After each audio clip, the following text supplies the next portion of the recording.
Assalamualaikum warahmatullahi wabarakatuh. Selamat datang di video tutorial modul statistika non-parametrik. Pada video kali ini akan membahas 5 uji statistika non-parametrik. Untuk ujian pertama adalah uji Kruskal-Wallis. Sebelumnya, saya akan membacakan studi kasus terlebih dahulu. PT Quadrant memproduksi 4 jenis baterai dengan metode pembuatan yang berbeda, yaitu metode 1, 2, 3, dan 4. Manajer produksi PT Quadrant ingin mengetahui apakah terdapat perbedaan rata-rata masa hidup dalam satuan jam dari keempat jenis baterai yang diproduksi. Di bawah ini merupakan data masa hidup dari 25 baterai. Jadi terdapat 4 metode, kemudian data masa hidup dalam satuan jam dari 25 baterai. Lakukanlah pengujian untuk mengetahui apakah terdapat perbedaan rata-rata masa hidup dari keempat jenis baterai tersebut. Nah, yang pertama menentukan hipotesis nolnya terlebih dahulu. Hipotesis nol menyatakan tidak ada perbedaan rata-rata masa hidup keempat jenis baterai atau sama. Kemudian menentukan hipotesis alternatif atau H1 yang menyatakan bahwa terdapat perbedaan rata-rata masa hidup keempat jenis baterai atau tidak sama. Selanjutnya, statistik uji menggunakan uji Kruskal-Wallis dan alfa atau taraf nyata menggunakan 0,05 atau 5%. Kemudian untuk daerah kritis adalah tolak H0 jika nilai signifikansi penelitian kurang dari sama dengan 0,05. Selanjutnya, kita lakukan pengolahan data menggunakan software IBM SPSS. Pertama-tama kita buka terlebih dahulu softwarenya, kemudian kita klik data view.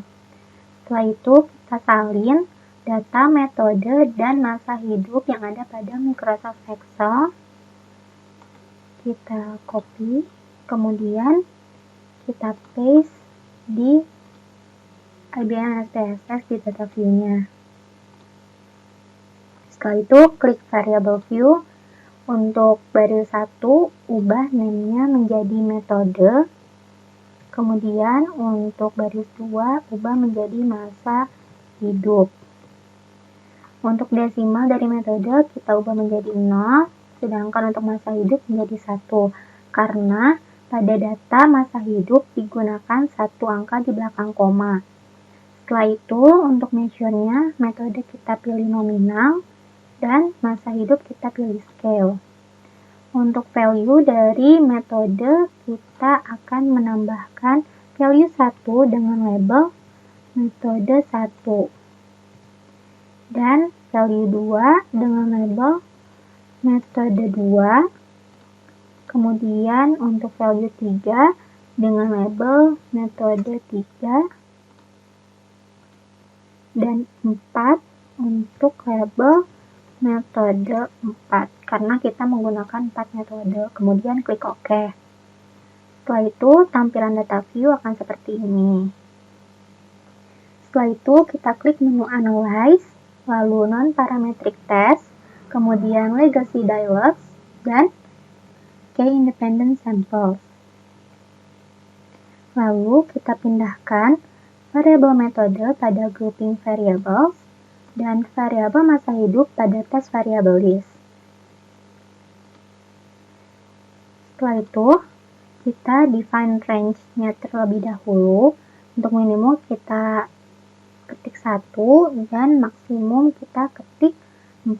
Karena pada metode kali ini terdapat 4 metode. Lalu klik continue. Pastikan pada test type terpilih Kruskal-Wallis H. Kemudian kita klik OK. Lalu akan muncul output IBM SPSS seperti ini. Kita salinkan output tes statistik pada Microsoft Excel. Copy spatial, image, save as default, klik OK. Lalu kita paste.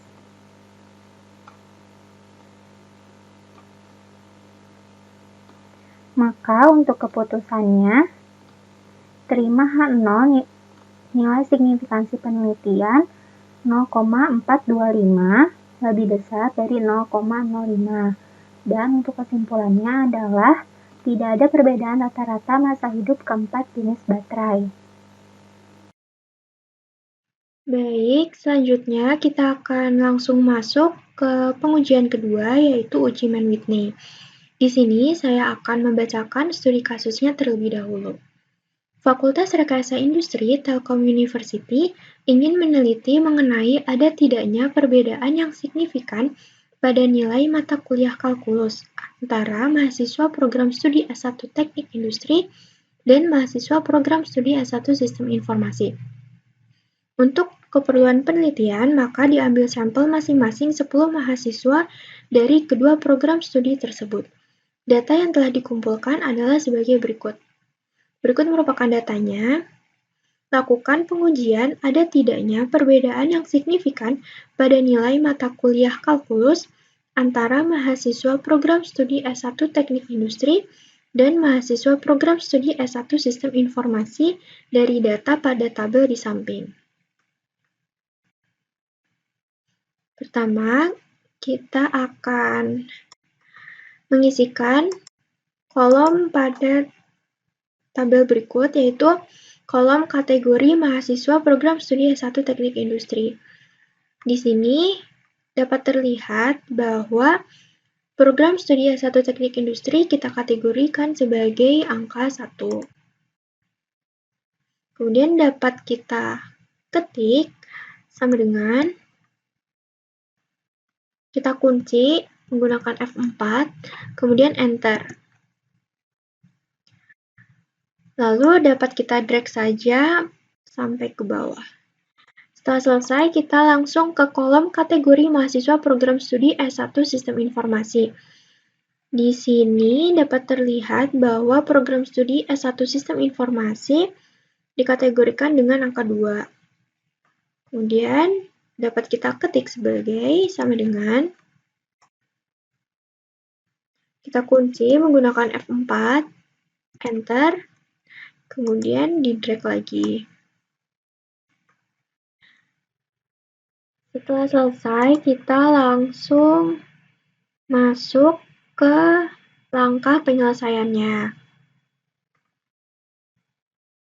Di sini, langkah pertamanya kita akan menentukan H0-nya terlebih dahulu. Nah, H0 di sini merupakan hipotesis awal, di mana kalian dapat menuliskannya sebagai berikut. Tidak terdapat perbedaan yang signifikan pada nilai mata kuliah kalkulus antara mahasiswa program studi S1 Teknik Industri dan mahasiswa program studi S1 Sistem Informasi. Kemudian kita langsung lanjut ke menentukan H1, di mana H1 merupakan hipotesis alternatif dan dia kebalikan dari H0. Jadi dapat kalian tuliskan sebagai berikut.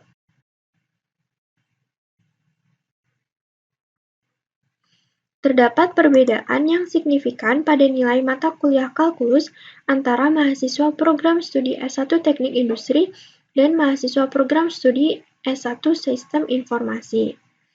Kemudian untuk langkah kedua, kita akan menentukan statistika ujinya, di mana kalian dapat menuliskan sebagai berikut.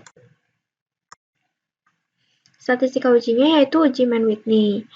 Kemudian menentukan alfanya adalah sebesar 0,05.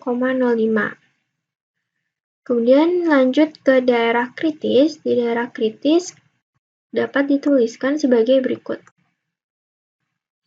Tolak H0 jika nilai signifikansi penelitian kurang dari sama dengan 0,05. Nah, untuk lanjut ke langkah kelima, yaitu pengambilan keputusan, kita harus mengolah datanya terlebih dahulu. Kalian dapat buka software IBM SPSS-nya. Nah, ini merupakan tampilan pertamanya. Jadi, kalian klik Data View, kemudian kalian copy kolom kategori mahasiswa program studi S1 Teknik Industri, kemudian di paste di IBM SPSS-nya, Kemudian copy lagi kolom kategori mahasiswa program studi S1 Sistem Informasi. Kalian paste kembali.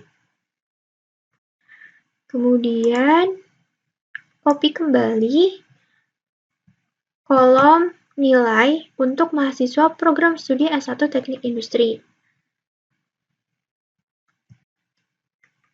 Di paste, kemudian yang terakhir kalian copy kolom nilai untuk mahasiswa program studi S1 Sistem Informasi. Nah, setelah semuanya di paste, kalian masuk ke variable view. Nah, di sini pertama kita akan mengubah nama dari variabelnya. Dengan variabel yang pertama kita ubah menjadi program studi. Yang kedua, kita ubah menjadi nilai. Nah, selanjutnya kita memasukkan atau menginputkan tipe data dari masing-masing variabel, di mana tipe data untuk variabel program studi yaitu nominal, dan untuk variabel nilai yaitu scale. Nah, lanjut kita masuk ke values. Nah, di sini kalian klik titik 3 di values pada baris program studi. Karena tadi kita telah melakukan pengkategorian, kita masukkan saja untuk value-nya 1. Dan untuk labelnya yaitu S1 Teknik Industri. Klik Add, kemudian value 2, untuk labelnya S1 Sistem Informasi. Add lagi, kemudian klik OK. Nah, jadi begini tampilan data view selanjutnya. Nah, setelah selesai, kita langsung klik menu Analyze, kemudian Non-Parametric Test, Legacy Dialogs, kemudian pilih Two Independent Samples. Nah, di sini untuk variabel program studi dapat kalian masukkan ke grouping variabel, dan untuk variabel nilai kalian masukkan ke test variable list. Pastikan agar test type-nya sudah terchecklist main Whitney. Kemudian, untuk grouping variabel, kalian klik Define Groups. Nah, di sini kalian ketik 1 dan 2, karena kelompok tadi hanya ada 2 kelompok. Kemudian, klik Continue. Setelah selesai, kalian bisa langsung klik OK untuk mendapatkan output IBM SPSS-nya. Nah, ini merupakan outputnya, di mana kita akan mengcopy spesial output test statistics dengan klik kanan, copy spesial, image, save as default, OK. Nah, di sini kalian akan paste outputnya.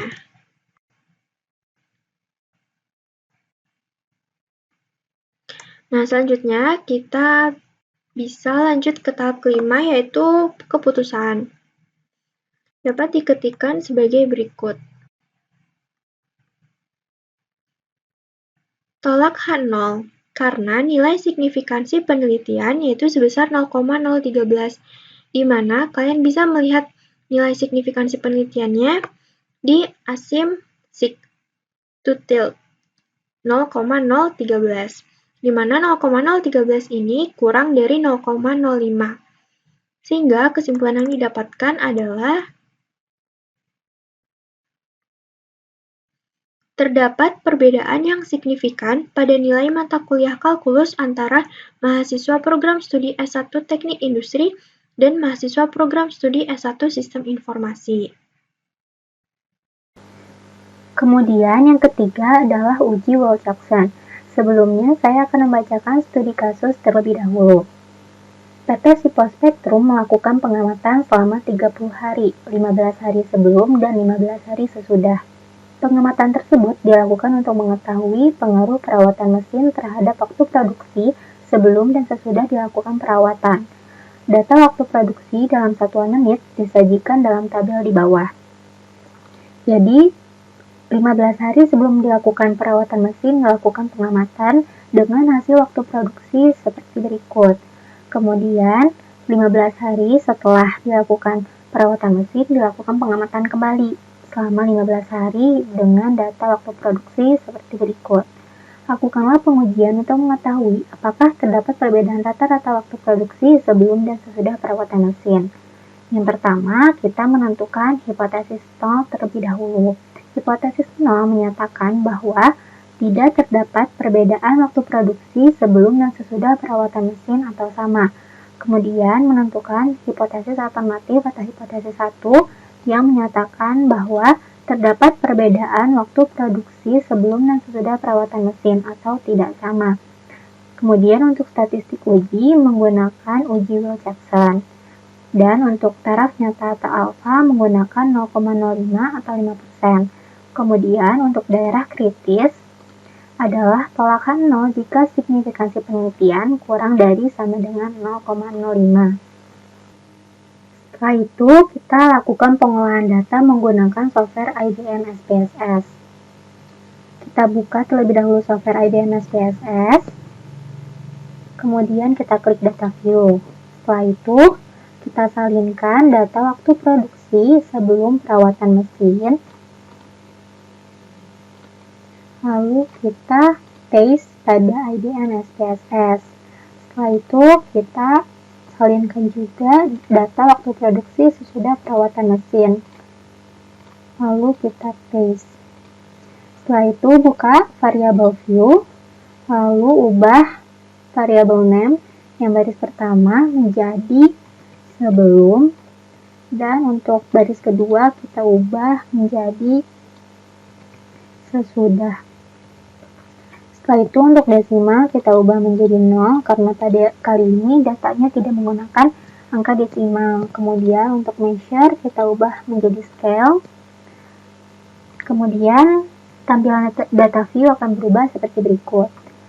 Setelah itu kita klik menu analyze, lalu non-parametric test, legacy dialogs, dan to related samples. Kemudian kita pindahkan variabel sebelum pada variabel 1, kemudian variabel sesudah pada variabel 2. Pastikan pada test type bagian Wilcoxon-nya terchecklist, kemudian kita klik OK. Setelah itu akan muncul output untuk uji Wilcoxon pada IBM SPSS seperti berikut. Kita copy output tes statistik. Lalu kita paste pada Excel.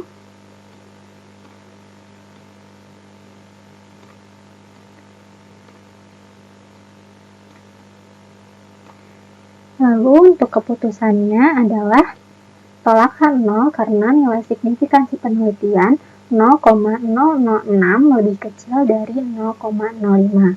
Kemudian untuk kesimpulannya, terdapat perbedaan waktu produksi sebelum dan sesudah perawatan mesin atau tidak sama. Kemudian kita lanjut ke pengujian keempat, yaitu ada uji Spearman Rank. Nah, di sini saya akan membacakan studi kasus terlebih dahulu seperti biasa. Manajer suatu rumah sakit ingin melakukan evaluasi mengenai pelayanan rumah sakit. Maka dilakukan penyebaran kuesioner pada 10 pasien secara acak tentang kualitas pelayanan dengan kepuasan pasien. Berikut merupakan data hasil sebaran kuesioner. Lakukanlah pengujian apakah terdapat hubungan antara kualitas pelayanan dengan kualitas pasien rumah sakit. Di sini pertama kita akan mengisi kolom kategori kualitas pelayanan menggunakan fungsi if sama dengan if sel B12 sama dengan STB, maka kategorinya yaitu 1. kemudian if lagi, sama dengan TB, maka kategorinya yaitu 2, if sama dengan CB, kategorinya yaitu 3, if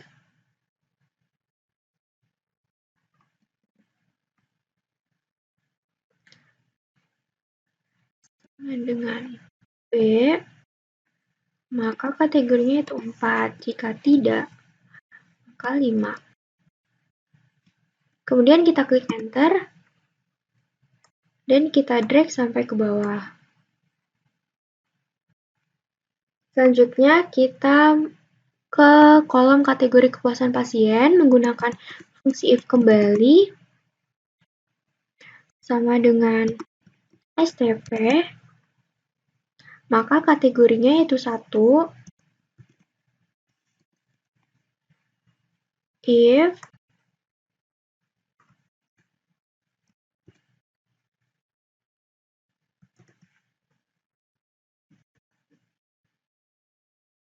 sama dengan TP, maka kategorinya itu 2, if sama dengan CP, kategorinya yaitu 3, if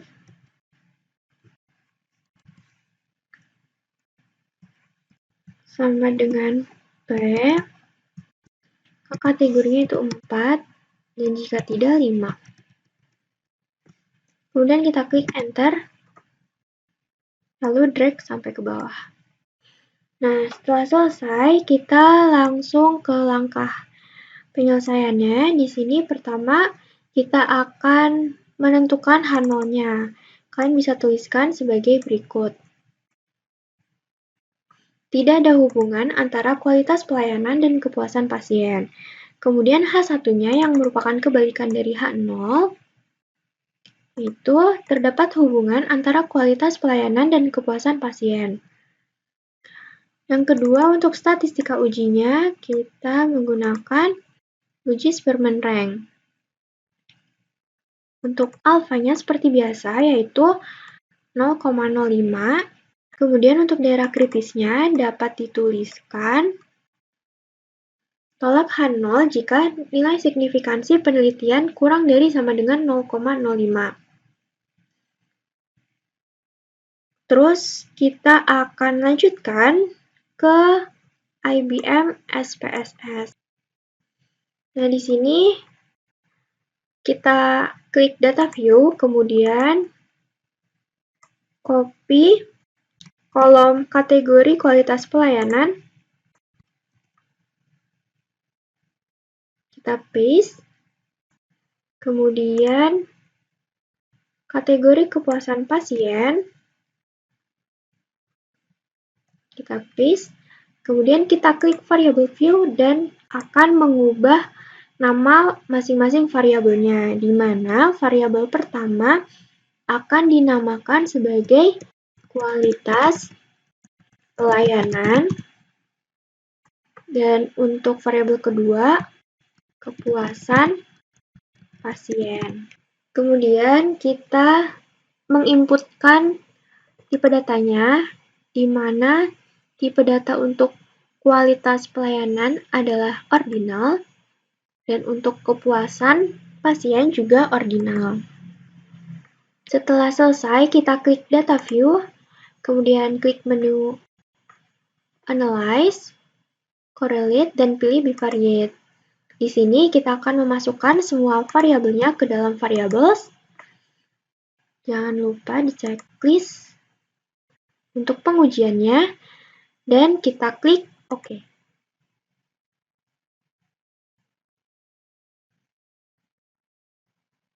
Didapatkan output sebagai berikut, dan kita akan copy spatial, image, save as default, OK. Kita paste ke dalam Microsoft Excel, lalu keputusannya dapat diisikan sebagai berikut. Tolak H0 karena nilai signifikansi penelitian yaitu sebesar 0,000, di mana lebih kecil dari 0,05. Dan untuk kesimpulannya dapat dituliskan sebagai berikut. Terdapat hubungan antara kualitas pelayanan dan kepuasan pasien. Setelah selesai, kita akan melakukan interpretasi hasil dengan berpacu pada tabel pedoman interpretasi koefisien korelasi. Dapat dituliskan interpretasi hasil sebagai berikut. Dari output IBM SPSS diperoleh koefisien korelasi sebesar 0,815, yang berarti tingkat hubungan atau korelasi antara variabel kualitas pelayanan dan kepuasan pasien sangat kuat. Nilai koefisien korelasi tersebut bernilai positif, sehingga hubungan kedua variabel bersifat searah. Jadi, dapat diartikan bahwa semakin meningkat kualitas pelayanan, maka kepuasan pasien juga akan meningkat. Selanjutnya, kita masuk ke pengujian terakhir, yaitu ada uji chi-square. Di sini, saya akan membacakan studi kasusnya. Seorang manajer di PT Quadrant ingin mengetahui kepribadian semua karyawan yang dia miliki. Hal ini dimaksudkan agar manajer dapat lebih memahami mereka, terutama ketika memberikan job. Untuk mempermudahnya, manajer tersebut memutuskan untuk mengetahui kepribadian seseorang berdasarkan jenis kelamin dan hobi yang dimiliki. Lakukan pengujian apakah terdapat hubungan antara jenis kelamin seseorang dengan hobi yang dimilikinya. Pertama, kita akan mengisi kolom kategori jenis kelamin. Di sini kita akan menggunakan fungsi if sama dengan if jika sel C15 sama dengan laki-laki, maka akan keluar kategorinya yaitu 1. Jika tidak, 2. Lalu kita enter dan bisa drag sampai ke bawah. Selanjutnya, kita ke kolom kategori hobi menggunakan fungsi if lagi. If sel D15 sama dengan olahraga, maka kategorinya itu 1. Kemudian if lagi, kenapa kita if lagi? Karena di sini ada 3 hobi. Sama dengan memasak, kategorinya yaitu 2.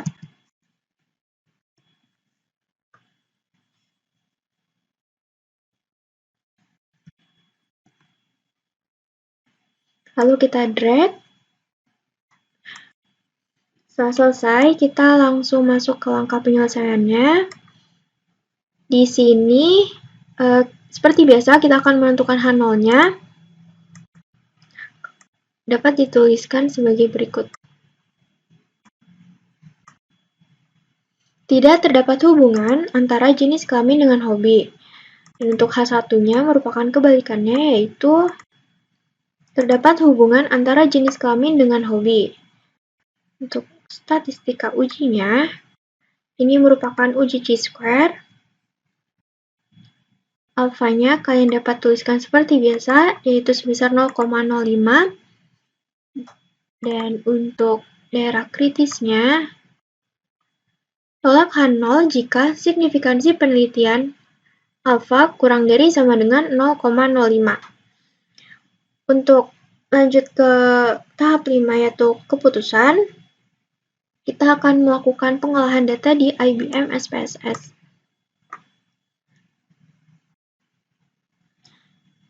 Seperti biasa, kita ke data view, kemudian kita copy kolom kategori jenis kelamin,